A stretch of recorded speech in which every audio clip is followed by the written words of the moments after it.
பீகாரில் பாஜக கூட்டணி அமோக வெற்றியை தனதாக்கியிருக்கிறது. இதன் தொடர்ச்சியாக அடுத்த முதல்வர் யார் என்ற கேள்வியும் முக்கியத்துவம் பெற்றிருக்கிறது.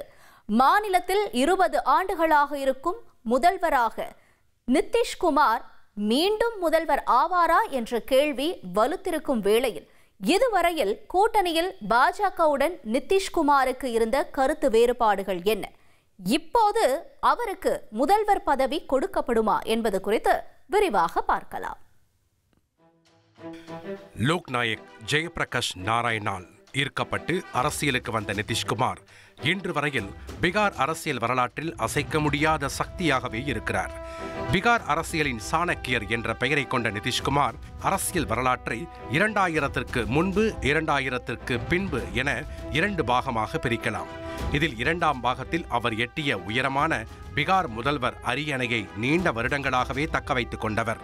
பீகாரில் அவருடைய கட்சிக்கு பெரும்பான்மை இல்லை என்றாலும் அவர்தான் முதல்வர் என்பதுதான் அவரது அரசியல் பயணத்தில் ஹைலைட். 2000ல் அவரது சமதா கட்சி 37 இடங்களை மட்டுமே வென்றிருந்த போது பாஜக கூட்டணியில் முதல்வரானார் நிதிஷ்குமார். பீகார் சட்டப்பேரவையில் பெரும்பான்மையை நிரூபிக்க முடியாமல் 7 நாட்களில் பதவி விலக நேரிட்டது. பிறகு மாநிலத்தில் ராப்ரி தேவி தலைமையில் ஆட்சி அமைய 2005 பிப்ரவரியில் நடைபெற்ற தேர்தலில் பீகாரில் யாருக்கும் மெஜாரிட்டி கிடைக்காமல் குடியரசுத் தலைவர் ஆட்சி அமலானது. அதே ஆண்டு நவம்பரில் மீண்டும் தேர்தல் நடந்தபோது பாஜக நிதிஷ்குமார் கூட்டணி வெற்றியை வசமாக்க முதல்வர் அரியணை ஏறினார் நிதிஷ்குமார்.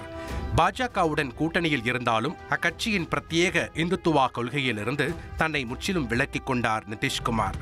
அதுவரையில் பீகார் பார்த்திராத திட்டங்களும் சீர்திருத்தங்களும் பெண்களுக்கு கொடுக்கப்பட்ட முக்கியத்துவம் திட்டங்களும் அவருக்கு பாராட்டை பெற்றுக் கொடுத்தது. 2010 தேர்தலிலும் வென்று முதல்வரானார். அப்போதும் பாஜக கூட்டணிதான். ஆனால் 2013இல் குஜராத் முதல்வராக இருந்த நரேந்திர மோடியை பாஜக பிரதமர் வேட்பாளராக அறிவித்து 2014 நாடாளுமன்ற தேர்தலை களம் காண பாஜக தயாரானது. ஆனால் மோடியை பிரதமர் வேட்பாளராக அறிவித்ததை எதிர்த்து பாஜக கூட்டணியிலிருந்து விலகிய நிதிஷ்குமார் 2014 நாடாளுமன்ற தேர்தலில் தனித்து போட்டியிட்டு தோல்வியை தழுவினார். அப்போது தோல்விக்கு பொறுப்பேற்று பதவியை ராஜினாமா செய்தார் நிதிஷ்குமார். அப்போது ஜித்தன் ராம் மாஞ்சியை முதல்வராக்கினார் நிதிஷ்குமார். ஆனால் 2015 தொடக்கத்தில் ஜித்தன் ராம் மாஞ்சி கட்சியிலிருந்து நீக்கப்பட மீண்டும் பீகார் முதல்வர் அரியணையை பிடித்துக் கொண்டார் நிதிஷ்குமார். 2015 பீகார் தேர்தலில் பீகார் தேர்தல் களம் பெரும் பரபரப்பாக இருந்தது. நிதிஷ்குமார் அவரது பரம எதிரியான ராஷ்டிரிய ஜனதா தளம் காங்கிரசுடன் மகா கூட்டணியாக களமிறங்கி வென்றார். லாலு கட்சி தலைவர்கள் மீது ஊழல் புகார்கள் எழ மகா கூட்டணியிலிருந்து 2017 விலகிவிட்டார். அவருக்கு பாஜகவும் சிவப்பு கம்பளம் விரித்தது. 2020 தேர்தலில் மீண்டும் பாஜக கூட்டணியில் களம் இறங்கினார். பாஜக கூட்டணி வெற்றி பெற்றது. கூட்டணியில் பாஜக 74 இடங்களை வென்றிருந்தது. ஐக்கிய ஜனதா தளம் 43 இடங்களை வென்றது. ஐக்கிய ஜனதா தளம் அதிக இடங்களில் வெல்லாத போதும் முதல்வரானார் நிதிஷ்குமார்.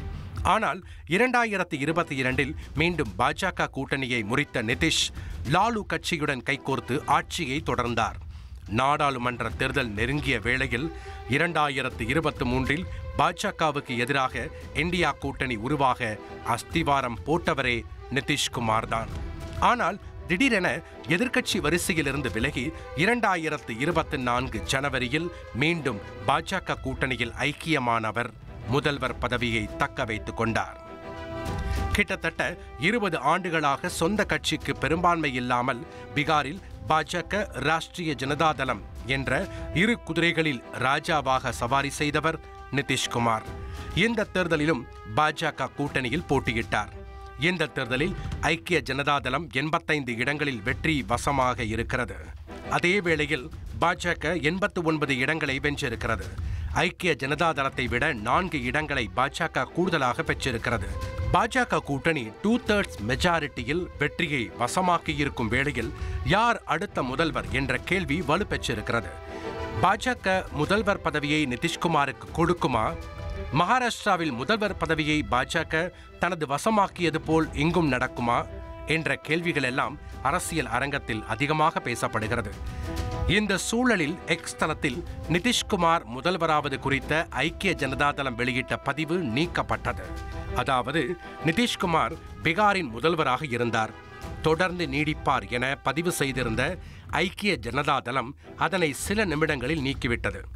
ஐக்கிய ஜனதாதளம் முதல்வர் பதவியை பெறுவதில் உறுதியாக இருக்கும் சூழலில் பாஜக என்ன முடிவை எடுக்கும் என்ற கேள்வி வலுப்பெற்றிருக்கிறது. கூட்டணியில் முன்பு போல் இல்லாமல் இப்போது பிரதமர் மோடி நிதிஷ்குமார் இடையிலான நட்பு ஆழமாக இருப்பதாகவே பேசப்படுகிறது. மத்தியில் பாஜக கூட்டணி ஆட்சிக்கு நிதிஷ்குமாரின் ஐக்கிய ஜனதாதளம் ஆதரவு முக்கியமானதாக இருக்கிறது. இந்த சூழலில் அமைச்சரவையில் முக்கிய பொறுப்புகளை பாஜக எதிர்பார்க்கலாம் என்றும் அதே வேளையில் நிதிஷ்குமாருக்கு முதல்வர் பதவியை கொடுக்கலாம் என்ற பேச்சும் இருக்கிறது. பாஜகவை பொறுத்தவரையில் பீகாரை தொடர்ந்து மேற்கு வங்கத்தில் ஆட்சியை பிடிக்க வேண்டும் என்பதில் குறியாக இருக்கிறது. இப்போதைக்கு கிழக்கு மாநிலங்களில் அதை குறிவைத்தே பாஜக காய் நகர்த்தும் என்று கூறப்படுகிறது. அதே வேளையில் நிதிஷ்குமாரை பாஜக முதல்வராக்கினாலும் ஓரிரு ஆண்டுகளில் அதில் மாற்றம் வரலாம் என்ற பேச்சும் அரசியல் பார்வையாளர்கள் மத்தியில் இருக்கிறது.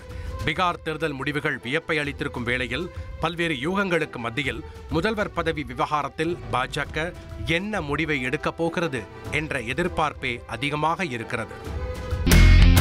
இனி செல்லும் இடமெல்லாம் செய்தி.